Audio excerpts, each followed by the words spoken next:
नमस्कार, तपाईँ अहिले हेर्दै हुनुहुन्छ समाचार पार्टी न्युज बुलेटिन। म प्रहलाद चन्द्र घिमिरे। आज मिति विक्रम सम्वत 2079 साल जेठ 20 गते शुक्रबार, ईस्वी सम्वत सन् 2022 जुन 3 तारिक। सदाको झैं आज पनि हामी उपस्थित भएका छौं देश तथा विदेशका महत्त्वपूर्ण खबर, समाचार पार्टी हेल्थ टिप्स र समाचार पार्टी माइन्ड क्विज अनि महत्त्वपूर्ण तपाईलाई काम लाग्ने हेर्नै पर्ने समाचारहरू, ब्रेकिङ न्युज, न्युज अपडेट अनि आज दिनभर कहाँ के हुँदैछ, शुभ बिहानीसँगै सम्पूर्ण जानकारी लिएर उपस्थित भएका छौं। हामीलाई अन्तिमसम्म हेर्नुहोला। हाम्रो मेहनतका लागि यो भिडियोमा एउटा लाइक अवश्य गर्नुहोला। दर्शक महानुभाव, पल पलको न्युज अपडेटका लागि हाम्रो च्यानललाई सब्स्क्राइब गर्नुहोस् अनि नजिकै आउने बेल आइकनलाई क्लिक गर्नुहोला। दैनिक रूपमा हेर्नुहुन्छ भने रेगुलर भनेर लेख्नुहोला। आज पहिलोचोटि हो भने फर्स्ट टाइम भनेर लेखिदिनुहोला। देशभित्रबाट हेरिरहनु भएको छ भने आफू रहेको गाउँठाउँ सहर जिल्लाको नाम लेख्नुहोला। विदेशमा हुनुहुन्छ भने कुन देशबाट हेरिरहनु भएको छ त्यो कुरा तलको कमेन्ट बक्समा कमेन्ट गर्नुहोला। आउनुहोस् दर्शक महानुभाव, आजका समाचार सुरु गरौँ मुख्य खबरका शीर्षकहरूबाट। पेट्रोल, डिजेल र मट्टीतेलको मूल्य प्रति लिटर 10 रुपैयाँले घट्यो। तारा एयर दुर्घटनामा मृत्यु भएकाहरूको अन्त्येष्टि। नायक पल शाहलाई थुनामै राख्न उच्च अदालत पोखराको आदेश। काठमाडौँको फोहोर व्यवस्थापनमा महानगरसँग सहकार्य गर्न सधैँ तयार रहेको शहरी विकास मन्त्री रामकुमारी झाँक्रीको भनाई। प्रहरी आलोचित बनिरहेको निर्मला पन्त हत्या प्रकरणको टुङ्गो लगाउनु प्राथमिकतामा रहेको आइजिपी सिंहको भनाई। आगलागीबाट जोगियो नेपालको रेल। मक्सिरमा आम निर्वाचन र 7 जिल्लामा विद्युतीय मतदान गर्न निर्वाचन आयोगको प्रस्ताव। प्रधानमन्त्री बन्ने अफर आएको छ तर म त्यो रेसमा छैन भन्दै नेकपा माओवादी केन्द्रका अध्यक्ष पुष्पकमल दाहाल प्रचण्डको भनाई। जति धेरै राजनैतिक दल भयो त्यति धेरै अस्थिरता हुने नेकपा एमालेका महासचिव शङ्कर पोखरेलको दाबी। एमाले माओवादी र हामीबीच तालमेल हुने कुरा हल्ला मात्रै हो भन्दै नेकपा एकीकृत समाजवादीका अध्यक्ष माधव कुमार नेपालको स्पष्टोक्ति। व्यापार घाटा घटाउन बजेटले सही दिशा समातेको नेपाली कङ्ग्रेसका महामन्त्री गगन थापाको दाबी। काठमाडौँलाई बनाउन यहीँकै मान्छे प्रधानमन्त्री र मन्त्री बन्नुपर्ने हो भन्दै सांसद श्रेष्ठको धारणा। पोहोर र यसपालिको प्रश्न हुबहु परीक्षा दिइसकेकाले स्थगित नहुने। भारतीय पर्यटक तान्न गर्मी से बेहाल चलो नेपाल अभियान सुरु हुने। 50,000 घुस सहित प्रधानाध्यापक र व्यवस्थापन समितिका अध्यक्ष पक्राउ। मे महिनामा 53,600 जना पर्यटक नेपाल आएको तथ्याङ्क। लगातार चौथो दिन पनि शेयर बजार ओह्रालो लाग्यो। 1 अर्ब 16 करोड रुपैयाँको शेयर कारोबार। समाचार पार्टी हेल्थ टिप्समा आज हामी के हो उच्च रक्तचाप, हाई ब्लड प्रेसर यो कसरी घटाउन सकिन्छ यसको बारेमा जानकारी दिनेछौँ अनि समाचारको अन्त्यमा समाचार पार्टी माइन्ड क्विज रहनेछ। हामीलाई अन्तिमसम्म हेर्नुहोला। नेपाल आयल निगमले पेट्रोल, डिजेल र मट्टीतेलमा प्रति लिटर 10 रुपैयाँ घटाएको छ। बिहिबार राति 12 बजेदेखि लागू हुने गरी निगमले पेट्रोल, डिजेल र मट्टीतेलको मूल्य घटाएको हो। मूल्य घटेसँगै पेट्रोल अब लिटरको 170 र डिजेल मट्टीतेल लिटरको 153 रुपैयाँमा झरेको छ। निगम सञ्चालक समितिको बैठकले पेट्रोलियम पदार्थको मूल्य घटाउने निर्णय गरेको हो। यसअघि अर्थ मन्त्रालयले उद्योग वाणिज्य तथा आपूर्ति मन्त्रालयलाई पत्र पठाएर पूर्वाधार कर घटाएर मूल्य समायोजन गर्न भने थियो। तारा एयरको विमान दुर्घटनामा ज्यान गुमाएकाको शव पोस्टमार्टम पछि आफन्तलाई जिम्मा लगाइएको छ। गत आइतबार पोखराबाट जोमसोमका लागि उडेको तारा एयरको विमान दुर्घटनामा परेको थियो। दुर्घटनामा 3 चालक दलका सदस्य र 19 यात्रुको निधन भएको थियो। सोमबार र मंगलबार 2 दिन लगातार काठमाडौँ ल्याइएको शव पोस्टमार्टम पछि आफन्तलाई बुझाइएको छ। शव बुझेसँगै आफ्नो रीतिरिवाज अनुसार अन्त्येष्टि गरिएको छ। सो दुर्घटनामा धनुषा मिथिला नगरपालिका 11 का एकै परिवारका 7 जनाको मृत्यु भएको थियो। राजन कुमार गोली, उनका बुबा इन्द्रबहादुर, आमा राममाया तामाङ, काका पुरुषोत्तम गोली, काकी तुलसा देवी तामाङ, मामा मकरबहादुर तामाङ र माइजू सुकुमाया तामाङको मृत्यु भएको जनाइएको छ। जबरजस्ती करणीको आरोपमा पक्राउ परेका अभिनेता पल शाह, पूर्णविक्रम शाहलाई उच्च अदालत पोखराले पूर्वपक्षका लागि थुनामा पठाउने आदेश गरेको छ। उच्च अदालतका न्यायाधीश द्वय उज्जवल शुक्ल र श्री धराकुमारी पुडासैनीको संयुक्त इजलासले शाहलाई पूर्वपक्षका लागि थुनामा पठाउने तनहुँ जिल्ला अदालतकै फैसला सदर गरेको उच्च अदालत पोखराका उपरजिस्ट्रार तथा सूचना अधिकारी विष्णु प्रसाद आचार्यले जानकारी दिनुभयो। नाबालिकालाई जबरजस्ती करणीको अभियोगमा तनहुँ कारागारमा पूर्वपक्षका लागि थुनामा रहेका शाहले उच्च अदालत पोखरामा निवेदन दिनुभएको थियो। शाहका तर्फबाट कानुन व्यवसायीले तनहुँ जिल्ला अदालतको थुन्छेक आदेश विरुद्ध गएको मङ्गलबार निवेदन दिएका हुन्। तनहुँ जिल्ला अदालतको चैत 10 को आदेशले शाहलाई पूर्वपक्षका लागि जेल चलान गरेको थियो। शहरी विकास मन्त्री रामकुमारी झाँक्रीले बन्चरी डाँडा ल्यान्डफिल साइटमा वैज्ञानिक तरिकाले फोहोर व्यवस्थापन गरिने बताउनु भएको छ। काठमाडौँ उपत्यकाको फोहोर व्यवस्थापनका लागि प्रतिबद्ध भएर काम गरिरहेको बताउँदै उहाँले बन्चरी डाँडामा वैज्ञानिक तरिकाले फोहोर व्यवस्थापन हुने बताउनुभयो। काठमाडौँ महानगरपालिकाका नवनियुक्त प्रमुख बालेन्द्र शाह र उपप्रमुख सुनिता डङ्गोललाई मन्त्रालयमा बधाई दिँदै मन्त्री झाँक्रीले काठमाडौँको फोहोर व्यवस्थापनका लागि महानगरसँग सहकार्य गर्न सधैँ तयार रहेको समेत उहाँले बताउनुभयो। उहाँले काठमाडौँ नगरपालिकाभित्र युटिलिटी करिडोर निर्माणको काम समेत मन्त्रालयले गर्न लागेकाले सहकार्य आवश्यक रहेको बताउनुभयो। काठमाडौँ महानगरपालिकाका प्रमुख बालेन्द्र शाहले बन्चरी डाँडामा ल्यान्डफिल साइटमा फोहोर विसर्जनका लागि मन्त्रालयसँग सहयोग गर्नुपर्ने भन्दै यस विषयमा मन्त्रालयले गरेका प्रतिबद्धता 100% कार्यान्वयन गर्न अनुरोध गर्नुभयो। त्यस्तै उहाँले काठमाडौँको फोहोर बन्चरी डाँडामा तत्काल कसरी विसर्जन गर्ने भन्ने विषयमा स्थानीयवासीलाई सहमत गर्न सकिन्छ भन्ने विषयमा पनि सहजीकरण गरिदिन आग्रह गर्नुभयो। कार्यक्रममा बन्चरी डाँडा ल्यान्डफिल साइटका आयोजना प्रमुख रविन्द्र बोहराले बन्चरी डाँडामा तत्काल फोहोर व्यवस्थापन गर्न सकिने गरी काम सम्पन्न भइसकेको जानकारी दिनुभयो। उहाँले बन्चरी डाँडाको दीर्घकालीन र वैज्ञानिक फोहोर व्यवस्थापनका लागि घर घरमै फोहोर वर्गीकरण गरेर सङ्कलन गर्न आवश्यक रहेको बताउनुभयो। नेपाल प्रहरीका नवनियुक्त महानिरीक्षक धीरज प्रताप सिंहले निर्मला पन्त हत्याको विषयलाई टुङ्गो लगाउने काम आफ्नो प्राथमिकतामा रहेको बताउनुभयो।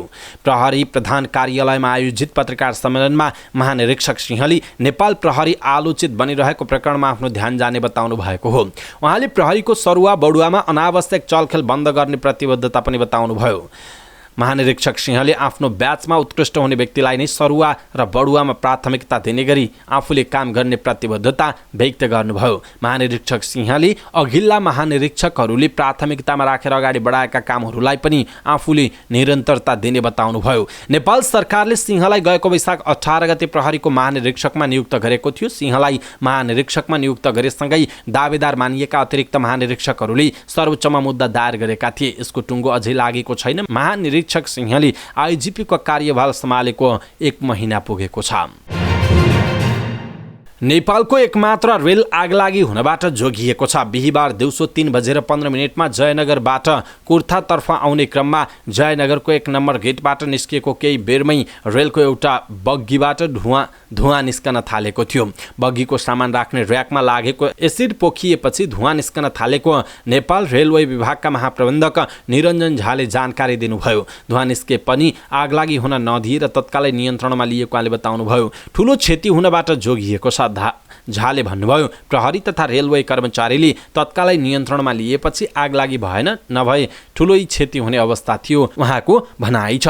धुवाँ निस्केर आगलागी हुने सम्भावना देखिएपछि बग्गीमा सवार यात्रुबीच भागाभागको स्थिति बनेको थियो। रेलभित्र पोखिएको एसिड बोकेर एकजना पुरुष फरार भएका छन्। सोही बग्गीमा 5 किलोको सानो ग्यास सिलिन्डर पनि राखिएको थियो। रेलमा एसिड ग्यास जस्ता प्रज्वलनशील पदार्थ लिएर यात्रा गर्न पाइँदैन। एकै सिटमा बसेका 2 महिला र 1 पुरुष मध्ये पुरुष भागेपछि शङ्काको आधारमा 2 जना महिलालाई भारतीय प्रहरीले नियन्त्रणमा लिई नेपालको सशस्त्र प्रहरीलाई जिम्मा लगाएको छ। यसबारे अन्य अनुसन्धान भइरहेको महाप्रबन्धक झाले बताउनुभयो। निर्वाचन आयोगले ढिलोमा आगामी मक्सिरको 10 गतेभित्र मतदान सक्ने गरी प्रतिनिधि र प्रदेश सभाको निर्वाचनको अनौपचारिक तयारी थालेको छ। 2079 मक्सिर 21 गते प्रतिनिधि सभा र प्रदेश सभाका सांसदहरूको पदावधि सकिने भएकाले त्यसअघि नै नयाँ सांसद निर्वाचित हुने गरी आयोगले आन्तरिक तयारी थालेको हो। 2 चरणमा भए ढिलोमा मक्सिर 10 गतेभित्र, एकै चरणमा भए त्यसअघि सकिने गरी निर्वाचनको तयारी गर्नुपर्ने देखिन्छ। प्रमुख निर्वाचन आयुक्त दिनेश कुमार थपलियाले भन्नुभयो, कानुन अनुसार हेर्दा मक्सिर 22 पछि अहिलेका सांसदहरू प्रतिनिधि सभा र प्रदेश सभाको पदावधि सकिन्छ। त्यसभन्दा अघि नै नतिजा आउने गरी निर्वाचन हुनुपर्ने देखिन्छ उहाँको भनाइ छ। निर्वाचन आयोगका अर्का आयुक्तका अनुसार अहिलेसम्म पदाधिकारीहरूको बैठकमा औपचारिक रूपमा आगामी निर्वाचनको विषयमा छलफल सुरु नभएको जनाइएको छ। यसैबीच निर्वाचन आयोगको सूचना प्रविधि महाशाखाले काठमाडौँ उपत्यका र बाहिर महानगरपालिका रहेका जिल्लामा विद्युतीय मतदान गराएर आवश्यक पर्ने पूर्वाधार र स्रोत साधनको गृह कार्य गरेको बताइएको छ। आयोगले काठमाडौँ उपत्यका सहित महानगरपालिका रहेका जिल्लामा विद्युतीय मतदानको प्रस्ताव सरकारलाई बुझाउने तयारी गरेको बताइएको छ। स्थानीय तह निर्वाचन सकिएपछि दलको ध्यान आउँदै गरेको प्रतिनिधि सभा र प्रदेश सभा निर्वाचनतिर गएको छ। ठिक यही बेला सत्ता गठबन्धनले अगाडि बढ्छ या यो भत्किएर अर्को पुनः वाम गठबन्धन बन्छ भन्नेतर्फ धेरैको चासो देखिन्छ। पार्टीबाट निर्वाचित जनप्रतिनिधिहरूलाई प्रशिक्षण दिने क्रममा सत्ता गठबन्धनको मुख्य घटक नेकपा माओवादी केन्द्रका अध्यक्ष पुष्पकमल दाहाल प्रचण्ड कङ्ग्रेसमा पनि अहङ्कार बढी एमाले जस्तै बनाइदिने चेतावनी दिएपछि आगामी चुनाव र त्यसअघिकै राजनैतिक उछलकुदबारे बहस सुरु भएको छ। पछिल्लो राजनैतिक गठबन्धनको भविष्य र वाम गठबन्धनको सम्भावनाबारे प्रचण्डले आफूलाई प्रधानमन्त्री बन्ने अफर आएको तर आफू त्यो रेसमा नरहेको बताउनु भएको छ। दर्शक महानुभाव, स्थानीय तहमा कङ्ग्रेससँग 5 दलको गठबन्धनसँग रहेको एक प्रमुख घटक नेकपा माओवादी केन्द्र प्रदेश सभा र प्रतिनिधि सभामा आफूलाई प्रधानमन्त्री बन्न अफर आइसकेको र गठबन्धनको विषयमा धेरै कुराहरू भइरहेको परिप्रेक्ष्यमा प्रचण्डको यो भनाइप्रति तपाईँको धारणा के छ? आफ्नो धारणा तलको कमेन्ट बक्समा कमेन्ट गर्नुहोला। नेकपा एमालेका महासचिव शङ्कर पोखरेलले देश बनाउनका लागि बलियो राष्ट्रिय शक्तिको आवश्यकता रहेको बताउनु भएको छ। नेपाल राष्ट्र बैंक कर्मचारी सङ्घको 8औं केन्द्रीय परिषद बैठकको उद्घाटन समारोहलाई सम्बोधन गर्दै महासचिव पोखरेलले देश बनाउनका लागि बलियो राष्ट्रिय शक्तिको आवश्यकता पर्ने बताउनु भएको हो। उहाँले दलहरूको गठबन्धनले देश बनाउन नसकिने बताउनुभयो। उहाँले जति धेरै राजनैतिक दलहरू हुन्छन् उति नै अस्थिरता, राजनैतिक विचलन र वैदेशिक हस्तक्षेप हुने बताउनुभयो। देशलाई बनाउने हो भने नेपालमा थोरै बलिया राष्ट्रिय शक्तिहरूको निर्माण गर्नुपर्ने उहाँको भनाइ छ। नेकपा एकीकृत समाजवादीका अध्यक्ष माधव कुमार नेपालले तत्काल वाम एकता सम्भव नरहेको बताउनुभयो। सुर्खेतमा आयोजित पत्रकार भेटघाट कार्यक्रममा उहाँले नेकपा एमाले माओवादी केन्द्र र एकीकृत समाजवादी बीच तालमेल हुने हल्लामा कुनै सत्यता नरहेको बताउनुभयो। अध्यक्ष नेपालले एमालेसँग वाम एकता या चुनावी तालमेलको कुनै सम्भावना नरहेको पनि बताउनु भएको छ। पूर्व प्रधानमन्त्री समेत रहनुभएका नेपालले भर्खरै सार्वजनिक भएको आउँदो आर्थिक वर्षको बजेट चुनावमुखी नभएको टिप्पणी पनि गर्नुभएको छ। नेपाली कङ्ग्रेसका सांसद गगन थापाले आर्थिक वर्ष 2079-80 को बजेटले व्यापार घाटा घटाउन सही दिशा समातेको बताउनुभयो। प्रतिनिधि सभाको बैठकमा आउँदो आर्थिक वर्षको बजेटको राजस्व र व्ययको वार्षिक अनुमानमाथिको छलफलमा भाग लिँदै सांसद थापाले व्यापार घाटा कम गर्न उत्पादकत्व बढाउनु पर्ने उल्लेख गर्दै बजेटमा उत्पादनको स्पष्ट दृष्टिकोण प्रस्तुत भएको बताउनुभयो। उहाँले बजेटले उपयुक्त प्राथमिकता, गति र दृष्टिकोण समातेको पनि बताउनुभयो। सांसद थापाले बजेटमा निजी क्षेत्रको संस्थागत मागहरूलाई सम्बोधन गरिनुले अर्थतन्त्रलाई थप चलायमान बनाउने पनि बताउनु भएको छ। नेकपा एकीकृत समाजवादीका सांसद जीवनराम श्रेष्ठले काठमाडौँलाई बस्न योग्य राजधानी बनाउनु पर्ने बताउनुभयो। प्रतिनिधि सभाको बैठकमा आउँदो आर्थिक वर्षको राजस्व र व्ययको वार्षिक अनुमानमाथिको छलफलमा भाग लिँदै सांसद श्रेष्ठले यस्तो बताउनु भएको हो। उहाँले काठमाडौँवासी नै प्रधानमन्त्री र महत्त्वपूर्ण मन्त्री हुनुपर्ने हो भन्दै प्रश्न गर्नुभयो। उहाँले सरकारको ध्यान राजधानी बनाउने कुरामा जान नसकेको पनि बताउनुभयो। सांसद श्रेष्ठले काठमाडौँलाई बस्न, घुम्न, हेर्न र हिँडुल गर्न सक्ने राजधानी बनाउनु पर्नेमा जोड दिनुभयो। उहाँले काठमाडौँ जस्तो सांस्कृतिक सहरलाई मौलिकता कायम गर्ने गरी विकासका योजना अगाडि बढाउनु पर्ने पनि बताउनु भएको छ। त्रिभुवन विश्वविद्यालयले अर्थशास्त्र स्नातकोत्तर तह तेस्रो सेमेस्टरको पब्लिक इकोनोमिक्सको प्रश्नपत्रमा लापरवाही गरेको पाइएको छ। मानविकी संकाय अन्तर्गत डिन कार्यालयले पोहोर र यसपालि हुबहु प्रश्न सोधेको छ। बुधबार लिइएको पब्लिक इकोनोमिक्सको परीक्षामा त्रिवीले पोहोरकै प्रश्नपत्र दोहोर्याएको छ। 60 पूर्णाङ्कको परीक्षामा 2 खण्डमा सोधिएका 13वटा प्रश्न छन्। ती सबै प्रश्न पोहोर सालका प्रश्नसँग हुबहु मिलेको छ। त्रिवीको केन्द्रीय अर्थशास्त्र विभागका प्रमुख शिव अधिकारीले पढाउने विषयको प्रश्नपत्र नै हुबहु भएको बताउनुभयो। प्रमुख अधिकारीले क्वेसन बैंकबाट छनौट गर्दा पुरानो प्रश्नपत्र परेको बताउनुभयो। हामीसँग प्रश्नपत्रको बैंक हुन्छ, त्यसबाट नयाँ र पुरानो मिसाएर प्रश्नपत्र तयार गरिन्छ। उहाँले भन्नुभयो परीक्षा हुनु केही दिन अघि प्रश्नपत्र बैंकबाट एउटा प्रश्नपत्र छनौट गरिन्छ। र्यान्डमली प्रश्नपत्र छनौट गर्दा पोहोरकै परेछ उहाँको भनाइ छ। कोर्स बाहिरको प्रश्न नभएकाले प्रश्नपत्र दोहोरिनु समस्या नभएको उहाँले जिकिर गर्नुभयो। सिद्धान्त त प्रश्नपत्र दोहोरिनु हुँदैन भन्ने कतै छैन, तर सेट समेत नै दोहोरिएको हुँदा प्रश्न उठ्यो। उहाँले भन्नुभयो विद्यार्थीले परीक्षा दिइसकेपछि मात्रै हुबहु दोहोरिएको भन्ने थाहा भएकाले परीक्षा स्थगित हुँदैन उहाँको भनाइ छ। एकै किसिमका प्रश्न भए पनि मूल्याङ्कन प्रक्रियामा समस्या नहुने उहाँको भनाइ छ। नेपाल उद्योग परिसङ्घले भारत र बङ्गलादेशका पर्यटकलाई लक्षित गर्दै समर टुरिज्म क्याम्पेन चलाएको छ।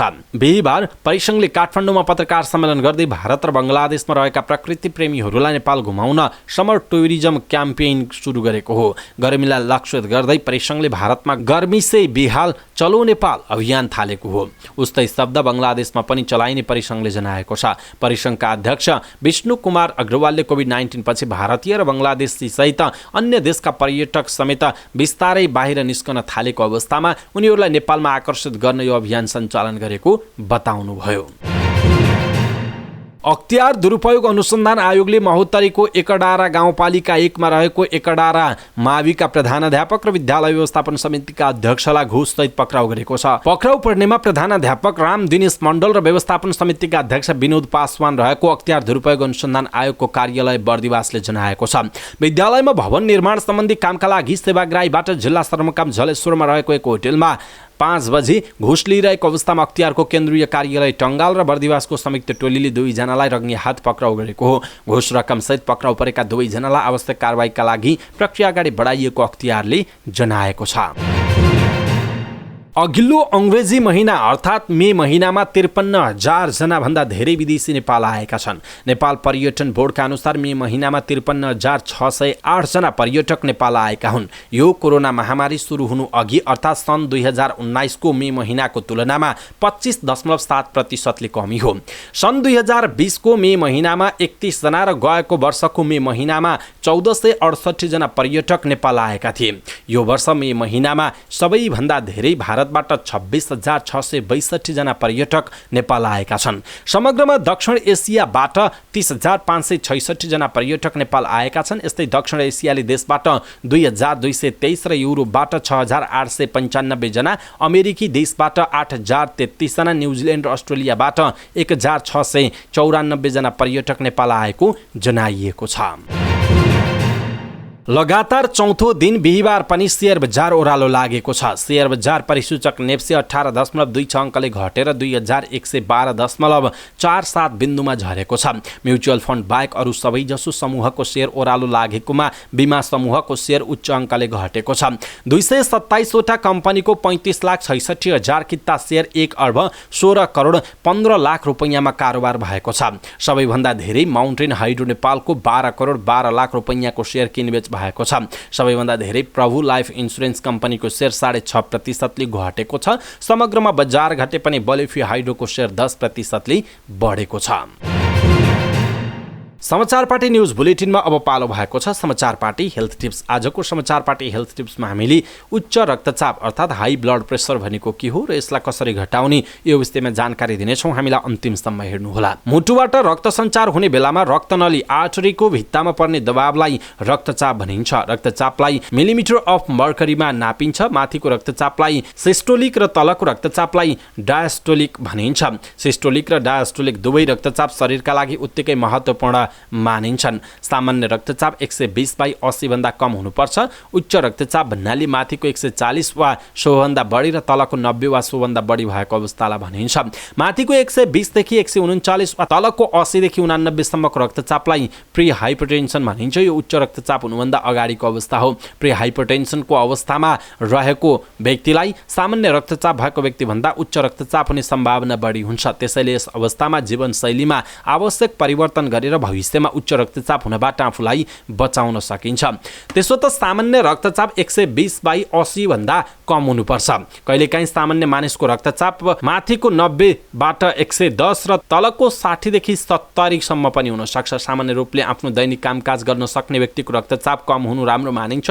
रक्तचाप कम भएमा अनावश्यक पिर लिनु हुँदैन। रक्तचाप जति कम छ भविष्यमा उच्च रक्तचाप हुने सम्भावना त्यति नै कम हुन्छ। जसको रक्तचाप 140/90 जति नजिक हुन्छ उसलाई भविष्यमा उच्च रक्तचाप हुने सम्भावना पनि त्यति नै धेरै हुन्छ। यस्ता मानिसलाई उच्च रक्तचाप मात्र होइन, अन्य मुटु र रक्तनली सम्बन्धी रोगहरूको सम्भावना बढी नै हुन्छ। अर्थात् रक्तचाप कम हुनु राम्रो हो। साँच्चीकै लो ब्लड प्रेसर भएको मानिसको अवस्था त सेकिस्त हुन्छ। यस्ता बिरामीलाई अस्पतालको सघन कक्षमा राखेर उपचार गरिन्छ। त्यसैले रक्तचाप कम भएर तपाईँको क्रियाकलापमा असर परेको छैन भने यसलाई सामान्य मान्नुपर्छ र अनावश्यक चिन्ता लिनु पर्दैन। साँच्चीकै कसैलाई लो ब्लड प्रेसर छ भने केही बेर सुतेर वा बसेर अचानक उभिँदा टाउको हलुको हुने वा रिङ्गटा लाग्ने हुनसक्छ। यसलाई पोस्चुरल हाइपोटेन्सन भनिन्छ। यो समस्या मधुमेह रोगी र रक्तचापको औषधि खाइरहेको व्यक्तिमा बढी हुन्छ। वृद्धहरूमा पनि यो समस्या बढी देखिन्छ। यस्तो भएमा औषधि वा यसको मात्रा परिवर्तन गर्नुपर्ने हुन सक्दछ। त्यसो त रक्तचाप नियन्त्रण गर्न ध्यान दिनुपर्ने के कुराहरू छन् त? पहिलो, उच्च रक्तचापको प्रमुख कारण अस्वस्थ जीवनशैली भएकाले आफ्नो जीवनशैलीमा परिवर्तन गरेर रक्तचापको नियन्त्रण गर्न खोज्नुपर्छ। त्यसमध्ये पनि चुरुटको प्रयोग पूर्ण रूपले बन्द गर्नु राम्रो हुने गर्दछ। त्यसै गरी यसको अतिरिक्त तौललाई नियन्त्रणमा राख्ने वा ओजन घटाउने, प्रतिदिन शारीरिक गतिविधि गर्ने र नुनिलो खानेकुराहरूको सकेसम्म कम प्रयोग गर्ने जस्ता उपायहरू अपनाउनु पर्दछ। जीवनशैलीमा परिवर्तन गर्दै चिकित्सकहरूको सल्लाह सुझाव अनुसार औषधि नियमित रूपमा खानु र समय समयमा आवश्यक जाँच गर्नु नै रक्तचाप नियन्त्रणको मूल सूत्र हो। त्यसो त नियमित शारीरिक गतिविधि, तौल घटाउने, नुन कम खाने, चुरोट पूर्ण रूपमा बन्द गर्ने र नियमित औषधिको प्रयोग गर्नु पर्दछ। त्यसो त उच्च रक्तचापलाई नियन्त्रणमा राख्न वा हुन नदिन के गर्ने त? सर्वप्रथम उच्च रक्तचापको कारण छ कि छैन पत्ता लगाउनुपर्छ र सो कारणलाई नियन्त्रणमा लिनुपर्दछ। उच्च रक्तचाप हुन नदिने यस्ता कारणहरू रिस्क फ्याक्टरबाट उत्पन्न हुने गर्दछ, जसका कारण रोक्नु पर्दछ। यसका लागि स्वस्थ जीवनशैली अपनाउनु अत्यन्त जरुरी हुन्छ। अन्य उपायहरूमा पोटासियमयुक्त खाना धेरै खानुपर्छ। पोटासियम बढी भएका खानेकुराहरूले रक्तचाप घटाउँछ। त्यसैले हाम्रो दैनिक खानामा पोटासियम बढी भएका खानाहरू खानु पर्दछ। साइट्रस जस्तै सुन्तला, कागती मौसम आदिमा पोटासियम बढी हुन्छ। केरा र अन्य ताजा फलफुल पनि पोटासियम बढी पाइन्छ। ताजा फलफुल नियमित खानुपर्छ। ताजा फ्रुट्समा पाइने भिटामिन, मिनरल्स र फाइबरले मुटुलाई स्वस्थ राख्ने मात्र नभई यसको नियमित प्रयोगले रक्तचाप पनि घटाउँदछ। त्यस्तै प्रशस्त हरियो सागसब्जी खाने, प्रतिदिन नियमित 2-3 चोटि हरियो सागसब्जी खानुपर्छ। अर्को हो माछाको प्रयोग फाइदाजनक मानिन्छ। हप्तामा 2 चोटि माछा खाँदा राम्रो हुने गर्दछ। दर्शक महानुभाव, आज हामीले उच्च रक्तचाप के हो, यसलाई कसरी घटाउन सकिन्छ भन्ने विषयवस्तुमा जानकारी दियौँ। तपाईँलाई कस्तो लाग्यो आफ्नो धारणा तलको कमेन्ट बक्समा कमेन्ट गर्नुहोला। हाम्रो मेहनतका लागि यो भिडियोमा एउटा सानो लाइक अवश्य गरिदिनुहोला। समाचार पार्टी न्युज बुलेटिनमा अब पालो भएको छ समाचार पार्टी माइन्ड क्विज। हिजोको समाचार पार्टी माइन्ड क्विजमा हामीले सोधेका थियौँ, तेस्रो राष्ट्रिय लघुवित्त सम्मेलन कहाँ सम्पन्न भएको हो? यसको सही उत्तर हो काठमाडौँ। आजको समाचार पार्टी माइन्ड क्विजको प्रश्न छ, नेपालमा डिजिटल भिजा प्रणालीको सुरुवात कहिलेदेखि भएको हो? नेपालमा डिजिटल भिजा प्रणालीको सुरुवात कहिलेदेखि भएको हो? कृपया आफूलाई लागेको सही उत्तर तलको कमेन्ट बक्समा कमेन्ट गर्नुहोला। अवस्था दर्शक महानुभाव, पलपलका न्युज अपडेटहरू, पलपलका समाचारहरू, मुख्य खबरहरू, ब्रेकिङ न्युज अपडेट आजका लागि यति नै। हामीले प्रस्तुत गरेका यी समाचारहरूप्रति, जानकारीहरूप्रति तपाईँको धारणा के छ? आफ्नो धारणा तलको कमेन्ट बक्समा कमेन्ट गर्नुहोला। हाम्रो मेहनतका लागि यो भिडियोमा एउटा सानो लाइक अवश्य गर्नुहोला। दर्शक महानुभाव, पलपलको न्युज अपडेटका लागि हाम्रो च्यानललाई सब्सक्राइब गर्नुहोस् अनि नजिकै आउने बेल आइकनलाई क्लिक गर्नुहोला। पलपलको न्युज अपडेटका साथ फेरि हाम्रो भेट हुनेछ। तपाईँ समाचार पार्टी हेर्दै गर्नुहोस्। नमस्कार।